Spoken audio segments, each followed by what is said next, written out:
Hey class, we got part 2 of integration by parts. I wanted to make it all in one video, but doing them all together, it was just too much and it wouldn't upload to the channel. So part 2, we're going to finish with 2 more examples. One of them is going to be an indefinite integral, and then the last one will be a definite integral, both involving integration by parts technique. On this first slide, as a review, across the top we have the expansion that is part of the integration by parts technique, along with the hierarchy, where remember that from top to bottom, the higher that your term ranks, that's the one that'll be most likely assigned to you. The one that occurs lower on the list is the one that it's always a good attempt to let that be your DV. So we're going to move into the next problem. It's just a continuation from part 1.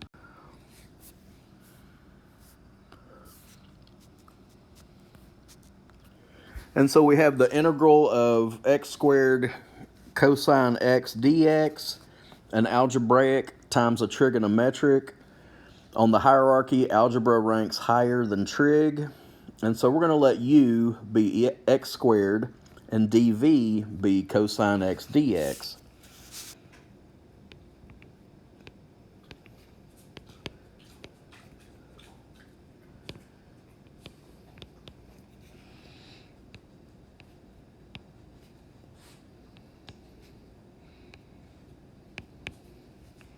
Derivative of u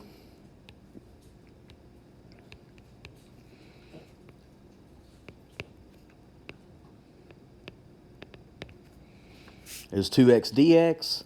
The antiderivative of dv is sine x.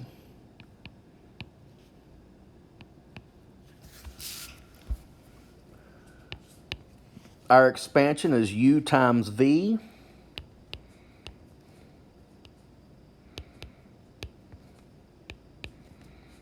Minus the integral of v du.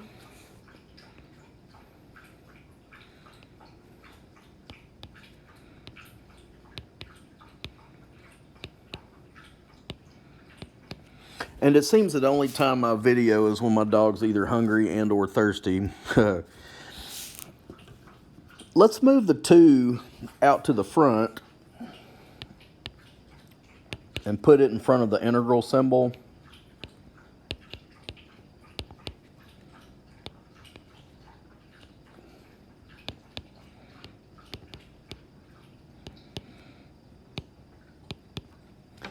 This last integral is also algebraic times trig, so we're going to let u equal x, dv equals sine x dx.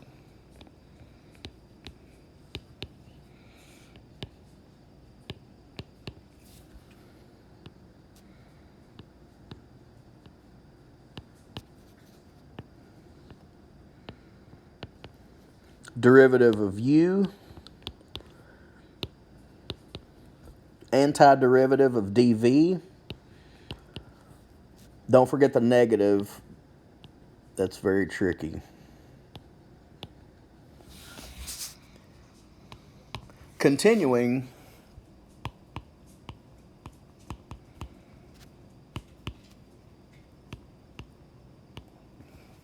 okay, so behind this bracket, everything is going to be another expansion using integration by parts, u times v.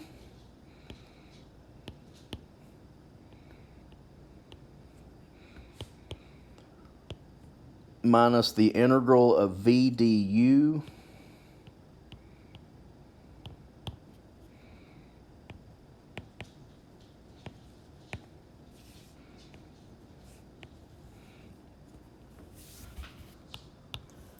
Distributing the negative 2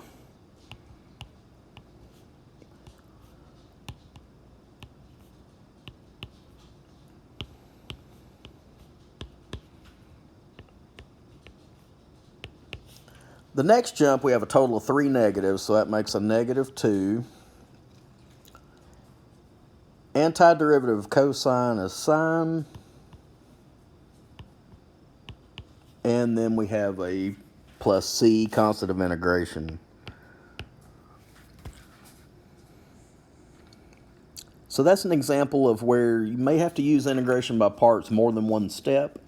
If you see where your power of x, and if it just happens to be algebraic times trig is usually where you see this.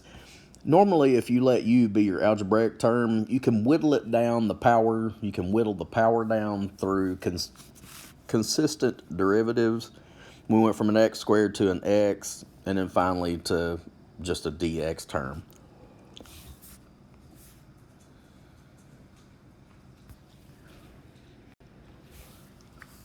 The next example is a definite integral. Our lower value 0, upper value pi over 2. And this is another case where if you look at the terms of the integral, x is algebraic, sine of 2x is trigonometric. So we'll make our hierarchy assignments and let u be x, dv be sine of 2x dx,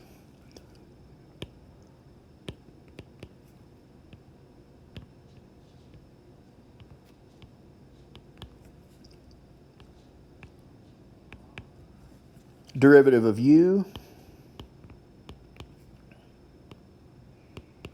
antiderivative of dv. Be careful here. When the antiderivative of sine is a negative cosine, so we have to worry about a negative. The angle 2x has a derivative of 2, but there's no 2 as a coefficient. So that's a case of where we're going to need to adjust with a 1/2, but we got to be careful with a negative 1/2 so that we don't mess up our antiderivative cosine 2x. And like always, if you don't trust your antiderivative, take the derivative of what you think it is, and if it gives you the terms right above it, then you know you have the right antiderivative. Those have to work both ways.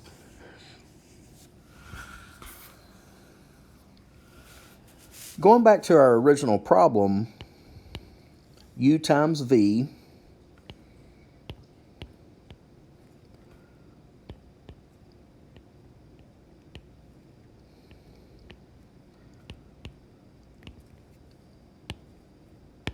which has to be evaluated at pi over 2 and 0.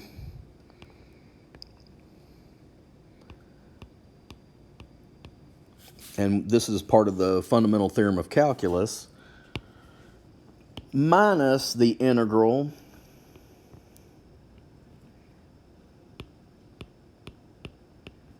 of v du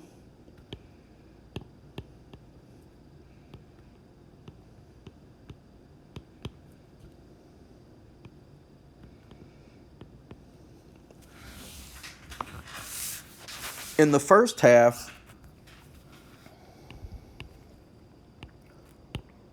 We can evaluate by substituting pi over 2 into the variables, minus, and then substitute 0 into the variables.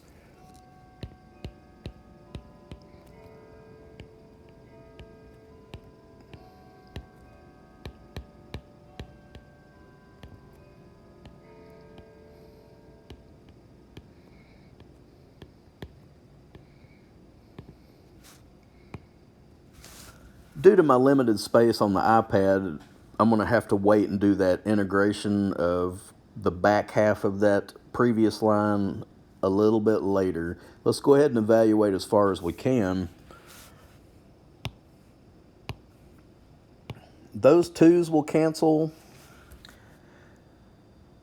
0 times whatever cosine of 0 is, which is 1, but 0 times whatever is going to be 0. That entire back half goes away.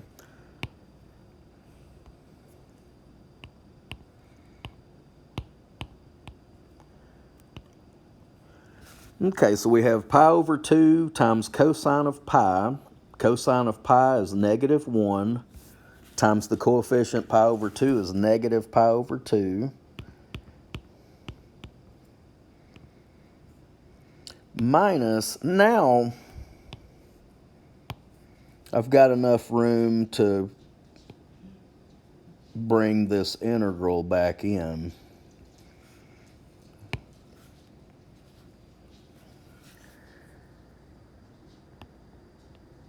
And I'm just going to recopy it. I don't want to do too much on one step because that's how you mess up a math problem. So I'm just going to recopy it, move to a new slide, and we'll finish it off.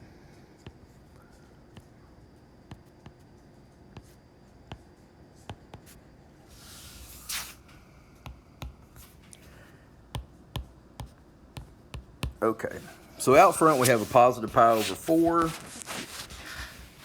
This integral, we can make an adjustment minus, and that negative half coefficient inside, I can pull that out, make it a plus 1/2.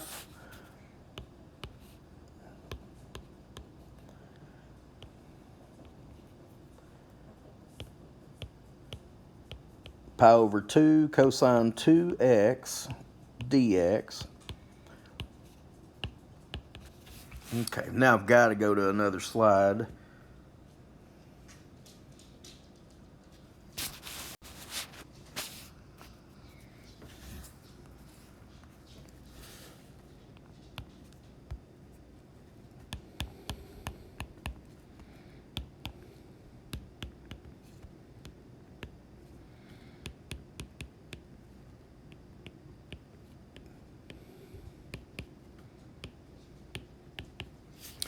Okay, the antiderivative of cosine 2x is going to be 1/2 sine of 2x. Again, we have to make sure that we put a half in front, because if you use chain rule, the derivative of the angle is 2, and you got to have something to cancel back out to a 1, so 2 times 1/2 does that very well.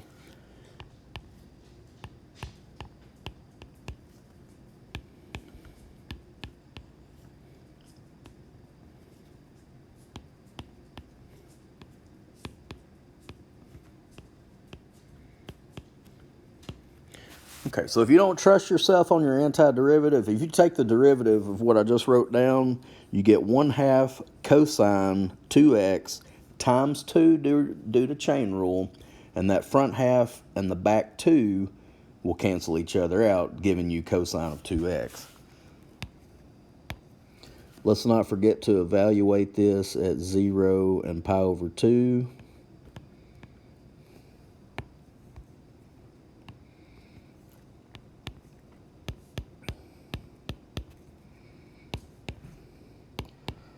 I'm going to go ahead and marry those two halves, 1/4.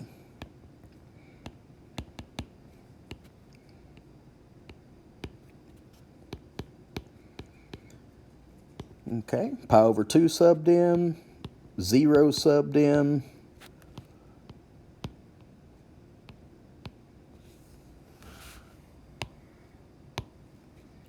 Twos cancel.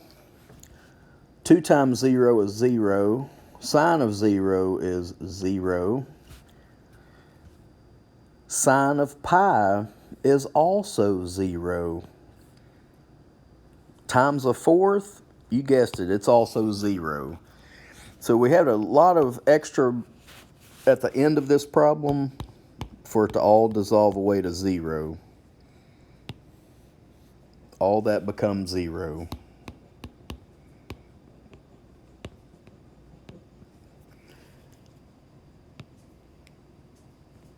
Pi over 4 is our final answer.